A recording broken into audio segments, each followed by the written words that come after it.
Dull hallways and boring closets are going to ruin your home. Think about it. Ever walk down a long, dark hallway to nowhere? Yep, we all have.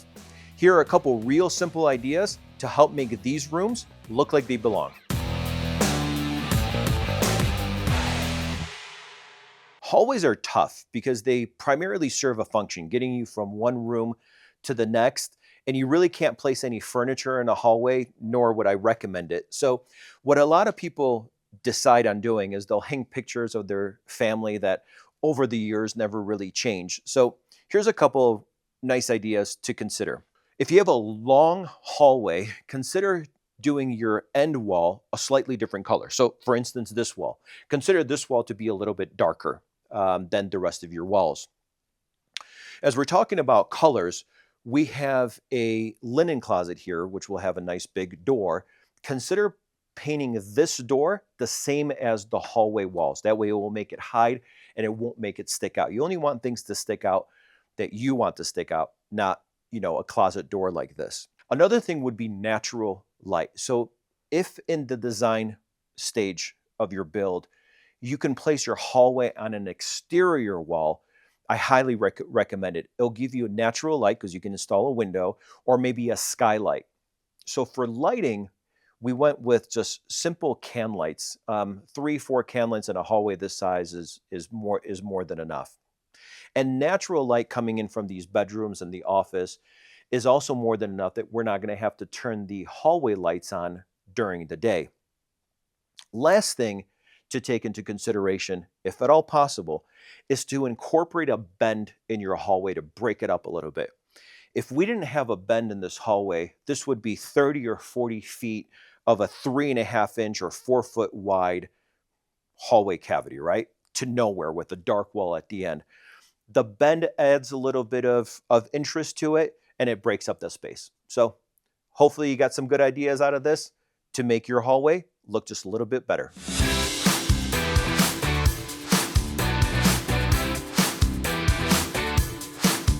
Your master closet should be warm, inviting, well lit. It's where you get ready for the day, it's where you get dressed.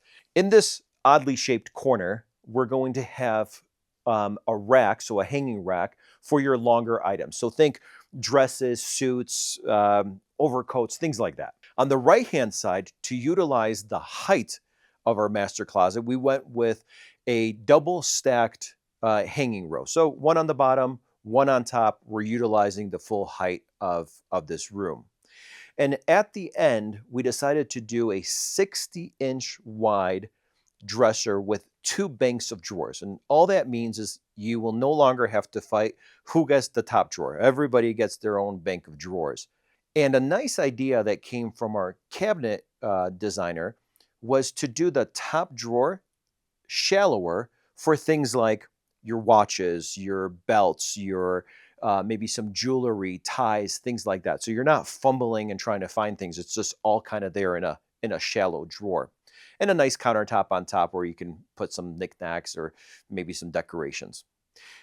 On this side, because we didn't have the width, unfortunately, we decided to go with a full wall of shelves. So think, folding sweaters, maybe your winter items or your summer items. If you're changing out your wardrobes, shelves go a long way. So we're not disappointed that we had to go there that way, although more hanging areas would have been nicer. But another nice thing that came out of this mishap is that we were able to incorporate 2 hampers that kind of pull out on an angle with baskets that you can take out and take to your laundry room.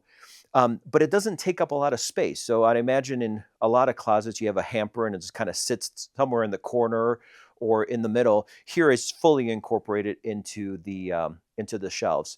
So something that we weren't expecting that actually turned out really nice. That's what we have. Your other closets can be super simple.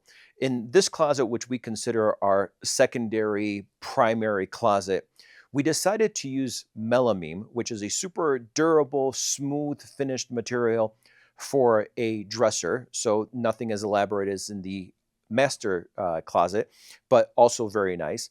And then what we did is we used an MDF material, which is essentially a particle board for all of the shelves and the hanging section as well. So it cuts down on cost a little bit. Not everybody likes the way that it looks, but what we found that works really well is when we paint the MDF the same color as the walls, and it makes it kind of blend and doesn't have that rough kind of look. Another thing that we did on this build is we decided to put a solid piece of wood on the face of all of the shelves so that when you walk in, that's the first thing you see, and it looks a little bit higher end, but for a lot less money. To wrap up hallways and closets, remember that spending lots of money in these areas is not always necessary to make them look like they belong to the rest of your home. And if you're still awake and you've walked away with a couple ideas for your hallways and closets, then hit that subscribe button and share it with a friend. Around here, we say mock it up or mess it up. We'll see you next time.